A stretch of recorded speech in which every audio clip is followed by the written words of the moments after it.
Buenas, soy Douglas y aquí os presento mi mapa conceptual de interacción sobre enseñanza-aprendizaje.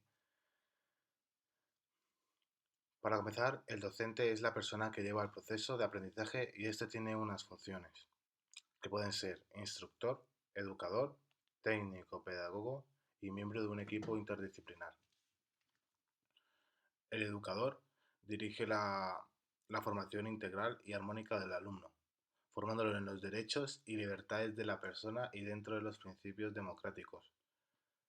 El instructor divulga los conocimientos adecuándolos a nivel del alumno y proporciona situaciones de estudio y práctica y facilita la adquisición de técnicas deportivas. El técnico pedagogo se preocupa de programar, adaptar contenidos y objetivos según las características de los alumnos y utiliza la metodología que él considera idónea y selecciona los recursos organizativos que cree que va a necesitar. Y miembro de un equipo interdisciplinar que participa en los órganos de gobierno, por lo que colabora en el diseño y elaboración y desarrollo del programa educativo. Y ahora, ¿qué posee un educador? ¿Qué es lo que posee? Pues posee unas cualidades personales y una formación y dominio de su materia. En cuanto a cualidades personales, nos encontramos con cuatro apartados: la manera de dirigir el proceso, el nivel de actuación, la orientación de la actividad y su perfil. En cuanto a la manera de dirigir el proceso de aprendizaje, nos encontramos con tres estilos: el autocrático, que mantiene el control, es dominante y no dialoga; el democrático, que deja participar al alumno en sus decisiones; y laissez-faire, que no tiene ninguna estructura y se hace todo lo que dice el alumno. Después, en cuanto al nivel de actuación, puede ser global, trata las cuestiones más amplias y la maneja el mundo de las salidas y los conceptos; y local, trabaja problemas mucho más complejos y trabajan más lo analítico. También se puede clasificar según su orientación de la actividad, pudiendo ser conservadora, que recurre a soluciones y estrategias utilizadas con anterioridad, minimizan los cambios y realizan trabajos instructivos, es decir, que son docentes que repiten y repiten siempre las mismas cosas; y progresistas, que innovan las estrategias y disfrutan de las situaciones de riesgo y realizan soluciones novedosas. Es decir, que a la hora de enseñar van a tomar medidas diferentes según vayan viendo si son oportunas y no siempre se va a dedicar no siempre se va a dedicar de la misma manera. Y por último, se clasifican según su perfil, pudiendo ser enseñante, que transmite información rigurosa y discursos exclusivamente instructivos; progenitor, desatiende la influencia intelectual del alumno; presentador, concepción errónea del aprendizaje; político, manipula al alumno; predicador, busca transformar la realidad social, descuida los aspectos técnicos de la educación; y el educador promueve la educación integral y fomenta la adquisición de valores y enseñanza, motiva y orienta. Ahora el último apartado de docente es la formación y dominio de su materia, que nos encontramos con que todo profesor tiene una formación académica de la que ha estudiado. Después se debe encargar de reciclarse, es decir, adquirir conocimientos nuevos sobre su materia.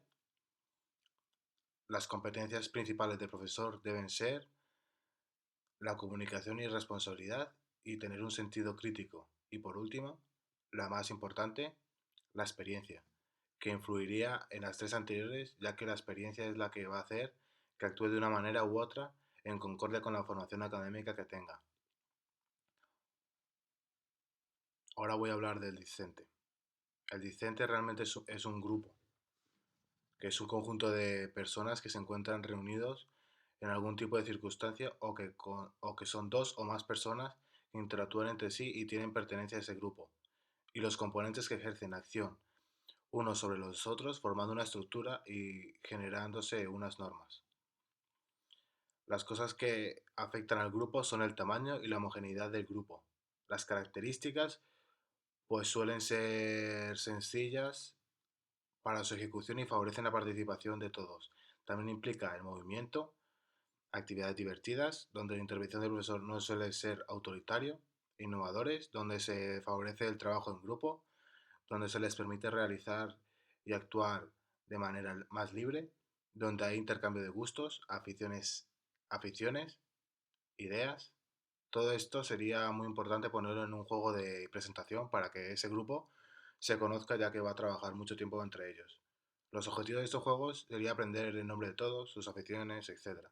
Las características del grupo son interacción, que es la capacidad de los miembros que establecen relaciones entre ellos, estructura, siempre en un grupo social se suele establecer una jerarquía.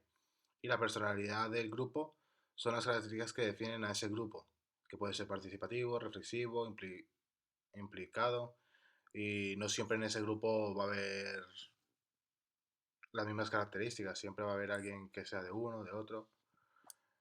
Y por último, motivos y metas comunes. Todo el grupo busca una meta común porque está intentando conseguir algo. Y una cohesión. La sensación de pertenecer a ese grupo ya que ni uno se siente más integrado en el grupo. A ver, perdón. Ya que si uno no se siente integrado en el grupo, su eficacia va a ser mayor.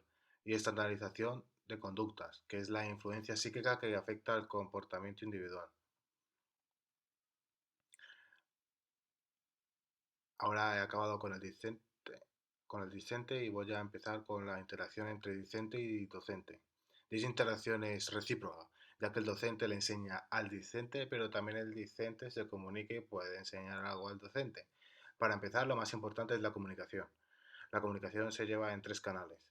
El visual, que lleva al lenguaje no verbal, las demostraciones, ayudas audiovisuales, el auditivo, que, que se lleva por descripciones, la ayuda sonora y aspectos del habla, y el kinestésico, que es la modificación de las condiciones normales que pueden crear dependencia.